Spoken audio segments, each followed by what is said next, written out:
Kita masuk ke pembagian kedua, yaitu ANOVA dua arah atau two-way ANOVA. Digunakan penelitian untuk mengatasi perbedaan nilai variabel terikat yang dikategorikan berdasarkan variasi bebas yang bergerak dan masing-masing variabel terdiri dari beberapa kelompok. ANOVA dua arah merupakan penyempurnaan dari ANOVA satu arah. Kita masuk ke contoh soal ANOVA dua arah. Data berikut adalah nilai akhir yang dicapai 5 mahasiswa dalam mata kuliah Statistik Bisnis 2, Bahasa Inggris, Analisis Laporan Keuangan, Teknopreneur 2, dan Manajemen Operasional. Diminta, gunakan nyata 0,05 untuk menguji hipotesis bahwa A. Kelima mahasiswa mempunyai kemampuan yang sama. B. Keempat mata kuliah mempunyai kesulitan yang sama. Nah, berikut tabel nilai mahasiswa. Mahasiswa 1, 2, 3, 4, dan 5. Mata kuliahnya ada 4, Statistik Bisnis 2, Bahasa Inggris, Analisis Laporan Keuangan, Teknopreneur 2. Nah, semuanya ini sudah saya jumlahkan. Nah, untuk menjawabnya kita lakukan analisis. Step yang pertama yaitu rumusan HO dan H1.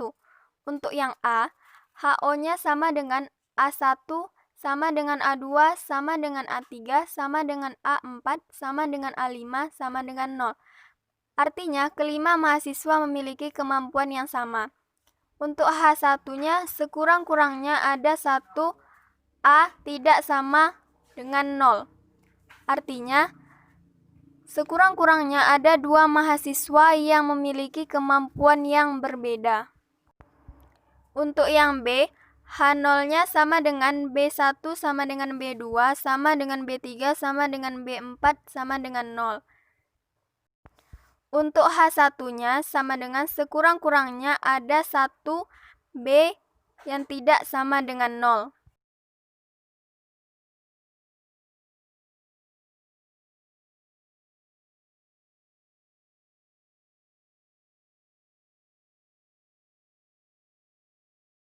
Nah, step yang kedua, menentukan tingkat signifikansi. Alfanya tadi sudah ditentukan yaitu 0,05. Untuk step yang ketiga yaitu menentukan nilai kritis. Yang A, degree of freedom-nya sama dengan, yang A itu kan tadi mata kuliah, jadi berada di baris. Jadi rumusnya R kurang 1, R kurang 1 dikali C kurang 1. Nah, R di sini adalah jumlah baris atau row, sedangkan C ini adalah jumlah kolom. Jadi hasilnya 4 dan 12. Nah, untuk melihat nilai kritisnya kita bisa melihat di tabel degree of freedom. Tadi kan kita dapat 4 dan 12, berarti nilai kritisnya itu berada di 3,26. Untuk yang B, degree of freedom-nya, B tadi kan mata kuliah, berarti berada di kolom. Nah, rumusnya adalah C dikurang 1, R kurang 1 kali C kurang 1. Sehingga hasilnya yang kita dapat 3 dan 12. Nah, untuk mendapatkan nilai kritis, kita melihat tabel degree of freedom yang kita dapat tadi 3 dan 12. Berarti di sini nilai kritisnya adalah 3,49. Kita masuk ke step keempat, perhitungan. Yang pertama kita mencari JKT, jumlah kuadrat total. Rumusnya adalah kita kuadratkan seluruh datanya, seluruh nilainya, setelah itu ditambahkan. Selanjutnya dikurang dengan 1481 kuadrat per 20. 1481 ini adalah jumlah total seluruh data. Sedangkan 20 ini adalah jumlah nilai mahasiswanya. Kan tadi di setiap mata kuliah ada 5 mahasiswa. Sedangkan mata kuliah ada 4, berarti 4 dikali 5, 20. Setelah kita jumlahkan, hasilnya 2772,95. Selanjutnya kita mencari JKB atau jumlah kuadrat baris. Rumusnya yaitu dengan mengkuadratkan jumlah nilai setiap baris, lalu ditambah. Setelah itu dikurang 1481 kuadrat per 20, hasilnya 1618,7. Selanjutnya yaitu mencari JKK atau jumlah kuadrat kolom. Rumusnya yaitu dengan mengkuadratkan jumlah nilai setiap kolom, lalu ditambah dan dibagi 5. 5 adalah jumlah baris.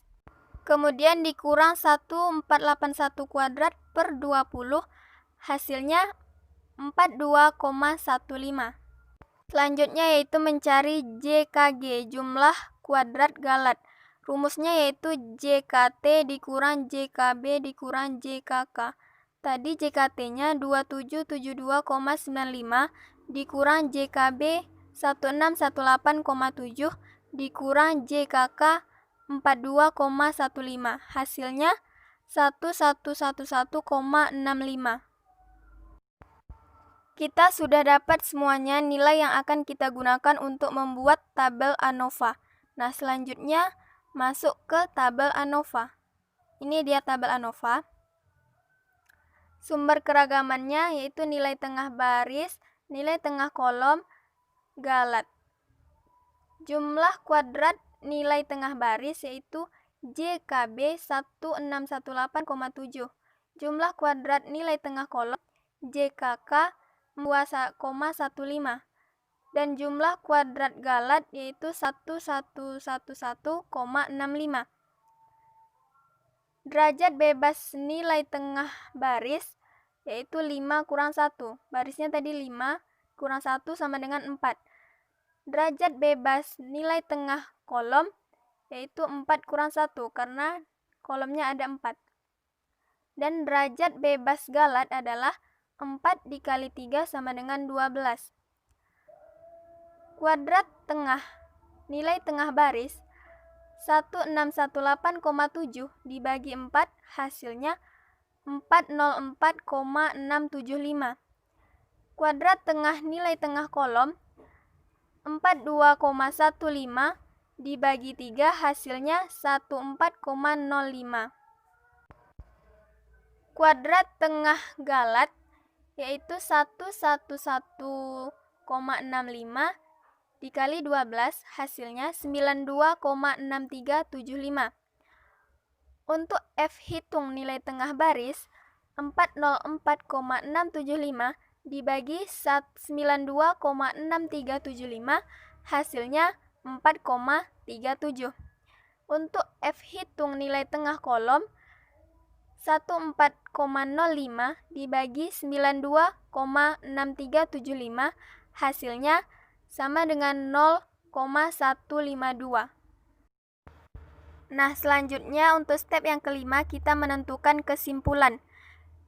Kita buat dulu kurvanya. Untuk yang A, tadi hasilnya kita dapat 4,37. Sedangkan nilai kritisnya 3,26. Jadi, hasilnya lebih besar daripada nilai kritis dan berada di sebelah kanan nilai kritis. Untuk yang B, hasil yang kita dapat 0,152, sedangkan nilai kritisnya 3,49, berarti lebih kecil daripada nilai kritis, sehingga berada di sebelah kiri. Jadi untuk kesimpulan hipotesis ini, yang A, karena nilai F hitung 4,37 lebih besar daripada nilai kritis, maka berada di daerah peran HO. Berarti ada beda rata-rata dari kelima mahasiswa tersebut. Yang B, karena nilai F hitung 0,52 lebih kecil daripada nilai kritis, maka berada di daerah penerimaan HO. Berarti keempat mata kuliah tersebut memiliki kesulitan yang sama. Cukup sekian materi yang dapat saya sampaikan. Jika ada kesalahan, saya mohon maaf. Wassalamualaikum warahmatullahi wabarakatuh.